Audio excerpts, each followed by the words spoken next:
Hoo hoo hoo, wow wow wow. Welcome to a new episode of Nate's MMA Corner. I am Nate. Today's episode is a pre-fight for UFC on FX. Luke Rockhold versus Vitor Belfort. This is a middleweight fight. It is a 5-rounder main event. Yeah, it's going to be a great fight. I can't wait to see this fight. Vitor Belfort, Luke Rockhold. Luke Rockhold is a Strikeforce middleweight champ who, only reason why he lost the belt is because Strikeforce folded, so he never really lost the belt. He just went over to the UFC because of acquisition. Vitor Belfort, UFC future Hall of Famer, or maybe he's already in the Hall of Fame, I forget which one. Anyways, great fighter, former light heavyweight champ, now fighting at middleweight. He last beat Michael Bisping in round 2 by a head kick and punches. One of the few guys to ever knock out Bisping, him and Dan Henderson, and maybe one or two other guys. But yeah, not very many have knocked out Michael Bisping. Luke Rockhold, he won the belt from Jacare Souza in Strikeforce, defended against Keith Jardine, and defended against Tim Kennedy, which Tim Kennedy was the toughest fight in his career, in my opinion. And yeah, here's a picture of me and Luke Rockhold. He's a nice guy. Hung out with him in Vegas for a bit. And yeah, I gotta say, with this fight, my prediction is Luke Rockhold can win by decision. If he keeps a distance, he uses his reach, his height. If not, then it's going to be all Vitor Belfort all the way. So I got 51% chance Luke Rockhold wins this fight, 49% chance Vitor Belfort wins this fight. And if Vitor wins, it will be by grappling because he has superior judo and has superior Brazilian jiu-jitsu. Luke Rockhold's a brown belt in Brazilian jiu-jitsu. Vitor Belfort is a black belt and has a black belt in judo. Then we also have on this main card Jacare Souza, Ronaldo Souza, and Chris Camozzi. Now originally this fight was going to be Costa Philippou versus Jacare Souza, which I think that would have been a closer fight.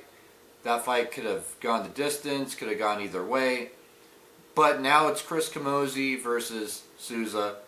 And this is also a fight in middleweight. Unfortunately, I am a Chris Camozzi fan. And I hate to say this, but I think Chris is going down in this fight. Jacare is just too much for him to handle. Chris will learn from this fight though. He'll come back stronger. Hopefully I'm wrong. Hopefully Chris does win. But I doubt it. I think Jacare just has, he has a black belt in judo and jiu-jitsu. And he's former Strikeforce middleweight champ. He is, in my opinion, a second-rate Anderson Silva. And he last beat Ed Herman, so he's beat a UFC guy. Which, that fight took place in Strikeforce, actually. Ed Herman went from UFC to Strikeforce. But, yeah, he dominated him in a submission in first round, Kimura. And so, yeah, I got probably Souza winning in the first or second round by probably submission. Because Camozzi has a purple belt in jiu-jitsu, and his striking's good. Great Muay Thai striking, great in the stand-up clinch. However, Souza can deal with that stuff, and then some, and then some. Next on the main card we have, in the lightweight division, Rafael dos Anjos versus Evan Dunham. Rafael dos Anjos, UFC veteran. Evan Dunham, veteran too in the UFC. Dos Anjos last beat Mark Bocek, unanimous decision. Now that's pretty impressive. Evan Dunham last beat Gleison Tibau by split decision, which Gleison Tibau is also a UFC veteran, but I mean, Gleison Tibau is not exactly unbeatable. Mark Bocek, he's not unbeatable either, but he's a tougher opponent.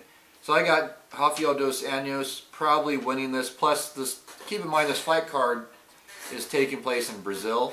So dos Anjos, being a Brazilian, will have a home field advantage. But I got this one close too. I got Dos Anjos, 51% chance winning. Dunham, 49% chance winning. I got this fight going the distance. It'll probably be Dos Anjos winning out 2 or all 3 of the 3 rounds, getting a unanimous decision win. Then, also on the main card, we have Rafael Natal versus Joao Zeferino. This is, also a middleweight fight. And Rafael Natal last beat Sean Spencer, submission triangle arm choke in round 3. That was a great fight.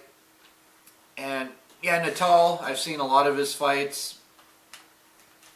He's good. He's black belt in Brazilian Jiu-Jitsu. This one, I can't say.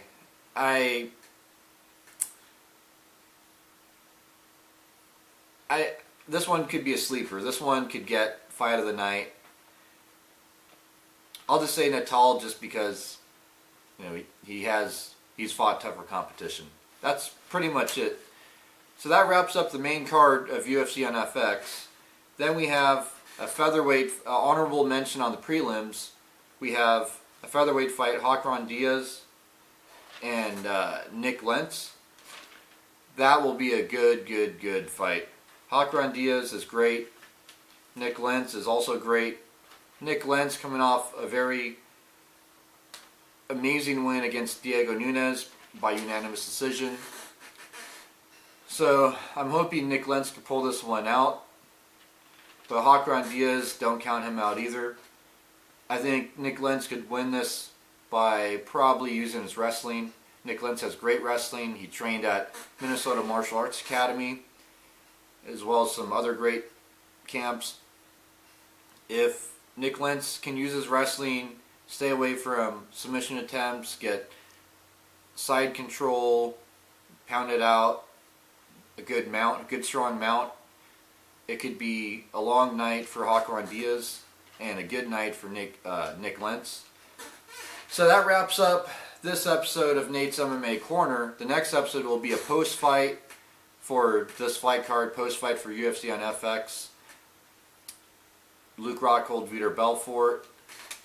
And that will be, this fight takes place May 18th.